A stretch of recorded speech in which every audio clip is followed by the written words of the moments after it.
In the meantime, ladies and gentlemen, it's about that time. And without further ado, I want to introduce you, the one and only T-Boz. Good morning, sir. Rock and roll Thursday morning over here. Thursday Eve, what a day. If you're at work, skip it. Get out there. Don't worry about the leaves. Go do something with somebody. It is beautiful out there. Sun coming in the barn this morning. It's going to be like 62 degrees. But, yeah, check out that Steve J show. What's interesting about his show, Jock, would you know this, as we age, we did a show about aging. He does not only 50s, 60s, 70s, which most people do, he does the 80s. And, I was early married in 1984, so I still remember those songs. So if you're in your 50s, whatever, don't think an oldie show is just for people my age and above, in the 70s. He does go into the 80s now, which is not a lot of people doing that. So very special radio. And another plug, James, this afternoon at 4 o'clock, Psych and Soul. Folks, whatever you're doing, cancel it. Go check this guy's show out. He does soul music, psychedelic stuff. He goes to tag sales. He finds albums. Unbelievable. And he's a student of Chris. The reason why I bring all that up is Chris, who does the No Commercial Potential show on Wednesday, he suggested this theme today, which is going to be humor and laughter and the role it plays in our life. And so if any of you sometimes have a topic or something you want me to speak about, come on in. Be more than happy to do that. George, there's more pencils and pens down the hall in the closet. Okay, thank you. Come on in, everyone. We start a little early because we got a lot of ground to cover. So check out Steve J, check out James, and thank you, Chris, for bringing this topic to us. And some of you may be saying, laughter, humor, now, Boz, with, what's going on in the Gaza Strip and the Ukraine, and, there's homelessness now. And I think I heard on the radio 1,200 Connecticut residents are not sleeping at home. I know we're not avoiding these things, but in the face of all of this, laughter and humor may not take away the challenges that we face. I know a lot of you in the classroom, you're nodding, are going through family challenges. A lot of you are going through relationship challenges. Some of you are going through financial challenges, health challenges. I know that personally. I talked to all of you during the week. Even more so, we need this show today, which is kind of our Thanksgiving special. And by the way, George has a special gift for all of you. When you leave, feel free to hang around, enjoy the refreshments. And George, right? Yeah, he has a gift for all of you, courtesy of WAPJ Radio 89.9 on your FM dial. Let's get one shout out. Lady Boz and I went to the Holiday Bazaar downtown. I think the gentleman's name is Ed that runs this, Jock. It was fabulous. Tents full of merchandise, the beautiful 1920s and beyond buildings of downtown Torrington. We have a very special place up here, folks. Let me tell you, you don't have to go to Great Barrington or Woodstock, Vermont. It's right here in Connecticut. It's called Torrington. And beautiful, beautiful fair they had there. They had carolers like from merry old England. They had food trucks. They really rolled out the red carpet. WAPJ was there. Just a great thing. So Veronica and I went there. And the other key is she spent money. These people don't come into town to do these bazaars just to get a suntan. Okay, so please support these things. There are a lot of people putting a lot of time and energy after they do their own thing to bring this culture and this community, we talked about that a couple weeks ago, to all of us here. Let's get over to the guy in the corner with the pilgrim hat. He looks awesome. Say it with me. Stan the coffee man. What do we have in the pot today, Stan? Oh, it smells fabulous. And we have today, it's called Thanksgiving Cocoa Roast. And we have pumpkin pie, pumpkin bread, apple crisp. Oh, and there's even more in the back. So there's enough for everyone. Don't worry. Stan's got it covered. And everything is dietetic because November is National Diabetes Month. And the sponsor today is, guess who? Toho Lounge. I will be there tonight. Check it out. I do have a face for radio. But Toho Lounge tonight, and they are sponsoring the refreshment table. And what's that? he wants to wish everybody a happy Thanksgiving. Thank you. Thank you. Oh, and George has a pilgrim hat, too. Great, great. All right, let's get to our format and get to our show. So our format today, we're going to explore the benefits of humor and laughter as it pertains to our health, our relationships, and how to cope with challenges. So like I said previously, everyone in this room, even myself, are going through stuff. And one more quick note, I want to thank Jock Williams, who's struggling with his allergies, for coming in today so that I could do this show. Let me tell you something, folks. I'm in with the best people at WAPJ. They don't get any better than the crew that's over there. And this guy I'm talking to is the real deal. Jock Williams on the radio, Jock Williams at a fair, Jock Williams at a community thing is the real deal. So thank you again. Oh, great one. All right, so we're going to be talking about laughter and humor and how it pertains to our lives and help us. We're going to start. I'm going to go right through the three of these quick and time all together. Psalm 126, verse 3 says, "Then our mouths were filled with laughter and our tongues with joy." We go over to Ecclesiastes, and it says, "A time to cry and a time to laugh, a time to grieve and a time to dance." Proverbs 15, verse 13. Very interesting numbers for Veronica and I. 15:13. "A joyful heart makes for a cheerful face." Boom. So what are all these scripture things saying? They're saying, yes, there's balance, there's grief, there's sadness, but our loving God who puts a spirit in us, we talked about that a couple weeks ago, has also put the essence of laughter and joy. Very, very important. And we're going to talk about the benefits of laughter in our lives as it appears to our health and our relationship. But Psalms, Ecclesiastes, and Proverbs are really much saying the same thing, that joy and laughter is a balance. And when you talk about a joyful heart, how many of you have been to a wake, a very sad event like that, and you go over to the wife, or like when I was standing next to the casket years ago, and people make you laugh. And for a moment, right, that face becomes joyful. And so even in that stressful time, laughter can relieve a little bit of that stress. We're going to find out about that. Luke chapter 6, verse 21 says, "Blessed are they that weep, for they shall laugh." So here we are. Luke, the great writer of the book of Luke there in the gospel, is telling us, blessed are they that weep. God knows that we're weeping, right? God knows that we're sad with all the things that we talked about, all right? God knows that, but I think there's a call coming in, from Petricombs. Well, I'll just keep talking. Hopefully you guys are getting this. Can you still hear me, Jock? No, the call is in the middle of it. I can hear you. Okay. All right, so Luke chapter 6, verse 21, "Blessed are they that weep." So even though we have said this thing, our God promises us that there will be a happier time. There will be laughter. All right, so that's a promise, and a promise is good. We go over to Victor Hugo, who is a French romantic writer, and he says, "Laughter is the sun that drives winter away from the human face." Boom. And we just said that, right? How many times if someone is sad, maybe they got in a little bit of a car accident, you show up to help your friend, you say something, and they have a little smile. And for a moment, that pain and that stress goes away. So laughter is a good remedy.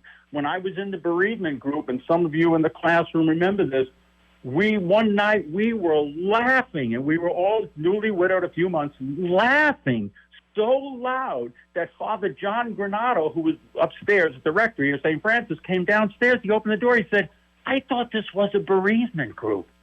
So you're laughing. It is, Father. But that laughter wasn't nervous laughter. It was joy coming out of us because of the camaraderie of each other, the shared experience of each other, and that laughter was connecting us together. We're going to hear something very interesting about that. We look at Ramatha, who was a Roman bishop back in Palestine, of all places, and he says this: "The greatest prayer you could ever pray is to laugh every day." Boom. So laughter is prayer. We talk about this sometimes. You don't always have to be kneeling in a pew, okay, or kneeling on a mountain. Laughter is prayer. Why? Because what laughter does, it confirms that you trust in God's providence, that he will provide a way out of whatever the troubles you're going through now or will go through.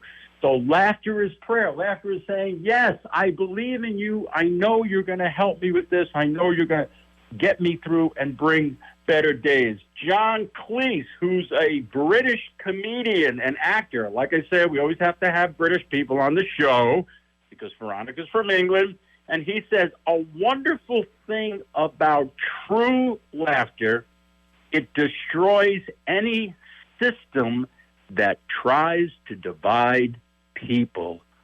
Boom, bang, boom. Are we divided? Are we divided on a lot of issues, political things, thoughts? Laughter can connect us. Now, I'm going to go right through two others, and I'm going to tie this all together. Ellen DeGeneres says, we need more laughter, we need more kindness, we need more compassion. I am definitely want to be part of that. And Jacob Smirnoff, who's an NBC correspondent, says, everybody laughs. Now listen to this, folks. Put your pens down. Everybody laughs the same in every language because laughter is the universal connection. Boom. So we just tied all three of those together. What John Cleese said about laughter help what systems try to divide us. There are systems out there trying to divide us. We can have our independent ideas, but we need to come together as one. We talked about community. Laughter can do that. Ellen DeGeneres, who got her start in 1986 on The Tonight Show, and ironically, her skit was, "Oh God," remember, with the phone? And then she says we need more kindness, compassion, which is true. And then we go right down to piggyback that to Smirnoff, saying that we all laugh in the same language. Isn't that interesting? So whether you speak Italian or Spanish or English and all these things that we think, oh, they think this and they speak that and I can't understand this, and blah, blah, blah, blah. Guess what? When you're all in one room, you're all laughing the same language. So we are all connected. We are all one body. We are one community. Laughter does that. Think about it. You go to a play at the Palace Theater, you don't know what ethnic group is there, but when they all laugh, you're all laughing together at what you find that's funny. Charlie Chaplin, the great comedian, says, a day without laughter is a day wasted. Do we waste a lot of time, sometimes dragging our knuckles on the ground? A good laugh, a good sense of humor, some good joking around with someone alleviates a lot of the anxiety and things that we carry inside of us. So Charlie Chaplin is so key with that. We're going to get into something Linda Ellerby said, and I think we can read it and then go to the break. All right? So, Charlie Chaplin. We go over to, the sun came in at just the wrong time. We go over to, here it is, George R. Martin.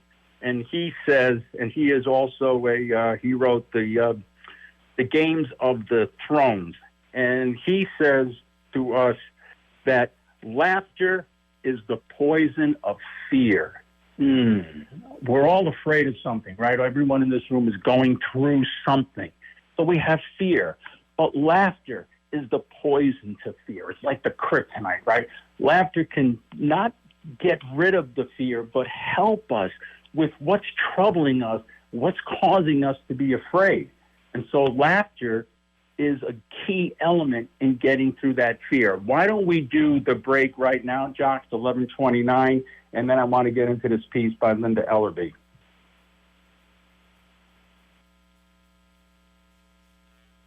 Jock, can we do the break right now at 11:29? I had the... Never mind. Anyway, we want to thank our sponsors for allowing us to bring you the quality community radio programming that we're doing at this time. And we want to return the show back to T-Boz for more words of wisdom and moments of meditation. Jock has admirers, I can see from, because we're upstairs, he's across the street. He has admirers that knock on the door and ask for his autograph. Don't let him kid you, okay? So, and that's fine. Actually, a lady said to me, talking about humor, a lady said to me the other day, what do you see? I said, I see spots, because she knows I'm visually impaired. I said, I see spots. She said, did you see a doctor? I said, no, I see spots.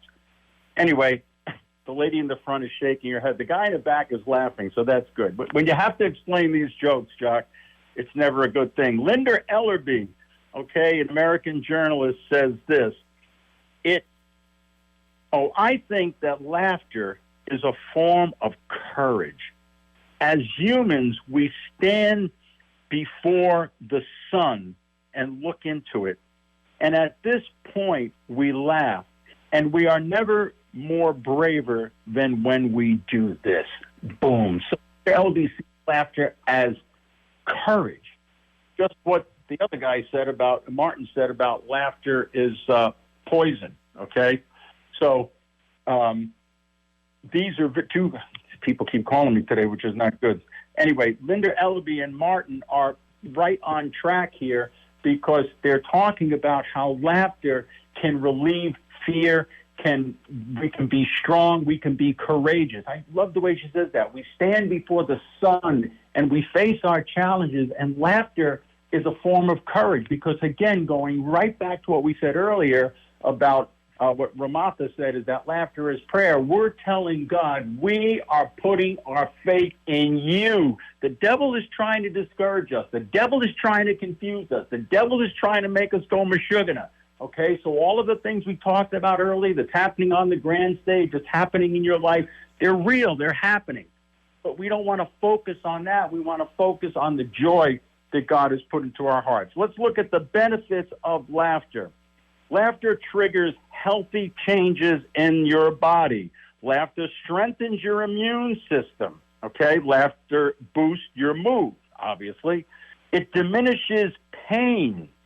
It blocks damaging effects of stress. We talked about that. And it connects you to others, and laughter helps you. Now, this is important. Write this down. Laughter releases anger, and it aids in providing forgiveness. Boom. See, when you carry hate and misery and you don't laugh, you don't find humor, you can never find the joy and the peace of forgiving someone. It's not excusing them, but forgiving them. But laughter and humor, and a sense of joy, releases in your body the ability and aids, it helps you to forgive others. That is true happiness, okay? So laughter, a very good thing there. Further benefits of laughter. As children laugh a lot, it's true. If you sit on a bench, a psychiatrist said this, if you sit on a bench and you're at a park and you watch kids playing and laughing, you actually become happy, whether you had children or not, watching them do that. So it says here, as children, we laugh a lot. But then as adults, we let life, and I like this word, steals. It steals, right? It steals our ability to see joy and experience laughter. Laughter relaxes our muscles after you laugh up to about 45 minutes. So if you're in pain, sometimes laughter may not take it all away, but can reduce it. All right? It helps you to enter into a better relationships, and it releases endorphins for overall feeling of wellness. So these are the benefits of laughter, having a good sense of humor, maybe seeing a comedy show, watching something that's funny. If you're going through some trials, I know when my wife was diagnosed with cancer, she used to love that show, Criminal Minds. I don't know why, but she did. After she was diagnosed, she said, I don't want to watch that show anymore. I want to watch funny shows. And for the 6 months, there was a lot of funny shows on the TV, but it helped her, and it released endorphins and gave her a little bit quality of life. It didn't take away the cancer. It didn't save her life, but it gave her a life of peace and joy while she was going through that. So this is not make-believe stuff, boys and girls. This is real, okay? And so, like we said, I love what this guy Martin says, laughter is poison to fear, and Ellerby says laughter is courage. I believe when my wife laughed, she got courage facing her treatment. All of us in bereavement that night I talked about laughing. It gave us courage to get up the next day and to go face life, to go to work, and eventually a lot of us are now in new relationships. So laughter does give you courage. That's a great way of looking at it. Proverbs 17, verse 22 says, a cheerful heart is good medicine. We all heard this. Laughter is the best medicine. That's where it comes from. But it says, but a broken spirit saps your strength, a person's strength. Now, remember Belva Lockwood, adversity is good only when it bends the spirit and it doesn't break it. Well, this is what Proverbs is talking about. Laughter is the best medicine, but if you let the ills of life get the best of you and break your spirit, it saps your strength. Chuck Swindoll, who is an American pastor, writer, author, says this: laughter is the most beautiful and beneficial therapy gift from God. So these three go together. The benefits of laughter. We look at Proverbs. Laughter is the best medicine. I mean, these things go back thousands of years, right? And then we have Chuck Swindoll saying that laughter is God's perfect therapy against pain and hurtful things. So a lot of the things that we read, I always say things are based in Scripture, but Scripture is not something that's dead, was written 2,000, 3,000 years ago. It's alive today. Why? Because we're alive. And Scripture was written for us. We look at Mark Twain. Mark Twain said this: laughter is the greatest weapon we humans have, and use it the least. Now, you're going to say, use the least. What is he talking about? Let's get over to Shirley MacLaine. We'll go back to Mark Twain. Shirley MacLaine won an Oscar for Terms of Endearment, 1983. And she says this: a person who knows how to laugh at himself or herself will never cease to be amused. Boom. So what Mark Twain is talking about when he says laughter is a weapon that we use the least, it's a weapon against ourselves. That's what the weapon is. It's not weapons of mass destruction. It's weapon against ourselves, our own self, to bring ourselves down, the woe me, woe this, I'm going this, I broke up with someone, my sister's going through a health challenge, right? But Mark Twain is saying just what Shirley MacLaine says. That's what he means by weapon. We have that weapon, but we use it the least, because most of the time when you meet with people, you say, how are you doing? And then they give you the litany of problems in their life. How many times when you meet people on the street in the grocery, say, how you doing? I'm doing fantastic, right? So Mark Twain is right. And Shirley MacLaine echoes that when she says someone who could laugh at themselves. Some of us take ourselves way too seriously. Some of you might have been corporate giants when you were gainfully employed. Some of you may be big business owners and all of that. Sometimes take that name tag off and just be Johnny when you were a little kid and laugh. Show your children, show your grandchildren, show your spouse that you smile, that you laugh, that you want to have fun. You don't always have to be this stuffy guy who you think, you're the top. Anyway, Bob Hope says this. The great Bob Hope, I have seen laughter transform unbearable tears into something hopeful. So true. And again, not to keep talking about this, I remember when I was going through my grief and I talked to a Methodist pastor, and he said to me, Tommy, the pictures you look at of Lori that you're crying now, he said, trust me, you will look at those pictures in a few years and you will laugh. And he's so right. I look at pictures now and laugh. Veronica sometimes will go back and look at pictures of her and Tim when the kids were little, and she laughs at the experiences. But at one time there was tears. So Bob Hope is actually right. He's very right. Laughter eventually changes those tears to laughter. A time to cry, a time to laugh, a time to grieve, a time to dance. Our faith is balanced. Our faith doesn't deny pain, but our faith doesn't leave us in pain. It always has a door out. The great Bob Newhart, actually, he won an Emmy for being Professor Proton on Big Bang Theory, not for his other shows. Bob Newhart says this, I love this. Laughter gives us distance. It allows us to step back from an event and deal with it and then move on. It sounds very much like my friend Fred, who talks about when he's involved in something, in an issue, he likes to step back. So Bob Newhart is so true. And that happened when we went through our grief, and then other things that have happened. I'm sure people in the room, this lady over there is nodding her head, and she's saying yes. Laughter does. Milton Berle says laughter is an immediate vacation. So sometimes watching a funny show, someone comes up to you, makes you laugh. You go to a concert, maybe a comedian concert, something like that. And for a while, you're on a little vacation. It helps you step back. It releases all that stress. And then you can look at the challenge. You could look at the issue, the event, as Bob Duarte said, and then reanalyze it and attack it. Okay? Laughter is poison to fear. The way to combat fear is to be joyful. A joyful heart has a cheerful face, right? How many people, have that poker face? They don't want to say anything, right? So being really joyful, using laughter and humor in our everyday life can help us with the challenges we face. Andrew Carnegie, the great businessman, says there is little success where there is little laughter. And success doesn't always have to be in business. Success in a relationship, success with your children. Laughter is a big part of keeping a family together, relationship. When I first started dating, I went online and said, gee, what do women like? Guys with hair and whatever. You know what women love in a guy? Sense of humor. And all the women are nodding. Oh, that woman's clapping. Thank you. Right, ladies? They love a guy that's confident.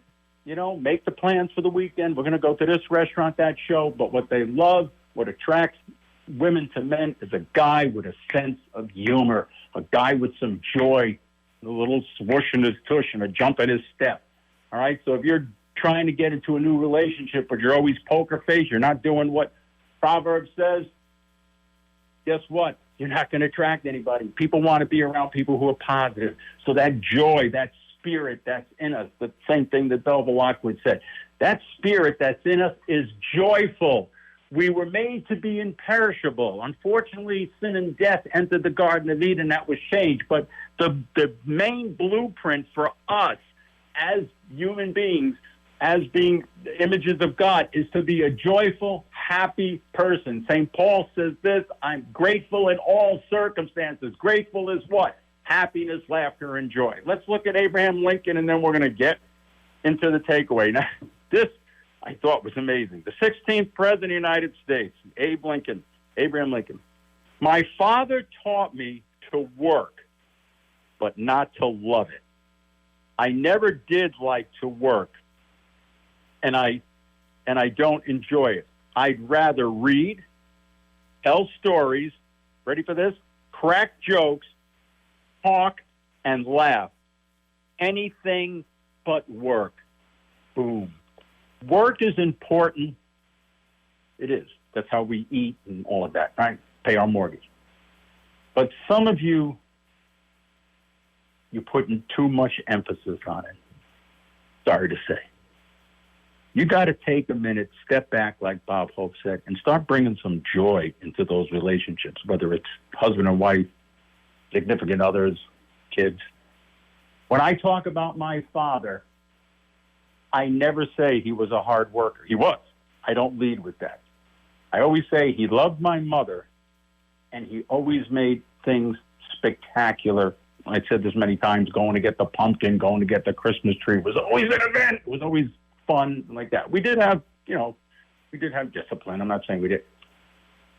And then I'll tell you, he was a hard worker. But the hard worker is not the memory that I remember. The memory I remember is how he brought us to go get little Matchbox cars on a Friday night and to bring joy as best he could. Having been raised by an alcoholic father, it wasn't easy, but he broke the chain in his own way and brought joy. So Lincoln is saying the same thing. He worked, but he doesn't love it. Work your jobs, work your businesses, work your careers. Give the company your time. They're paying you, absolutely. Right? What does Jesus say? Give to Caesar what Caesar, give to God what God. But in the interim, do not miss the opportunities to make your wife laugh, your husband laugh, the kids, the grandchildren, the neighbor. Say something funny. Be joyful. Crack a joke.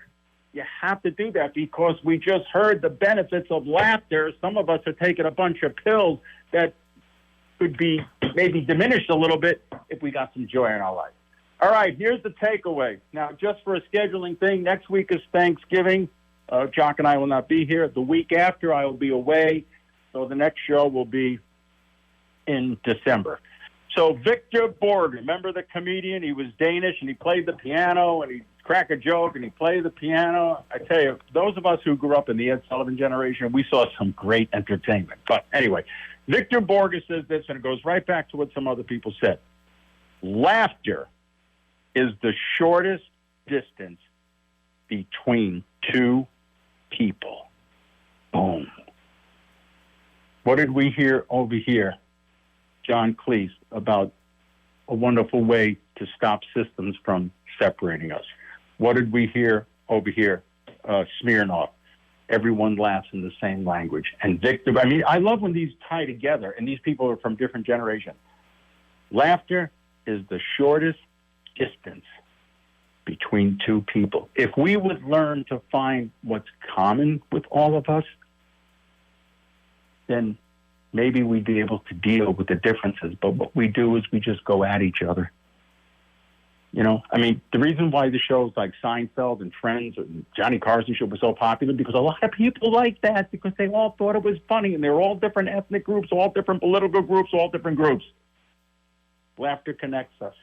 Laughter is the shortest distance between two people. You want to improve your relationships, you want to get a shorter distance, laugh, have a sense of humor, find joy, and that will help you. And I just want to thank Chris Campfield again from No Commercial Potential and My Country Plays on Saturday morning for bringing this topic in.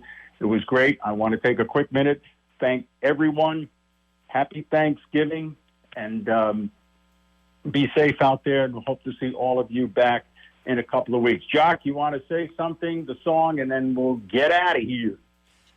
As always, T-Boz, you hit it out of the park, and I know that I'm certainly going to keep a smile on my face with that message that you delivered for us today. Well, thank you. And again, Stan, thank you for volunteering. George by the door. Please, folks, hang around, eat the food, go get your gift. Thank you, George. Thank you, everyone. And be yourself. Everyone else is taken. And also, it's Thanksgiving. Eat what you want, and then you could watch the week after. Thank you all for taking time out of your busy day to be here. Jock, play that song.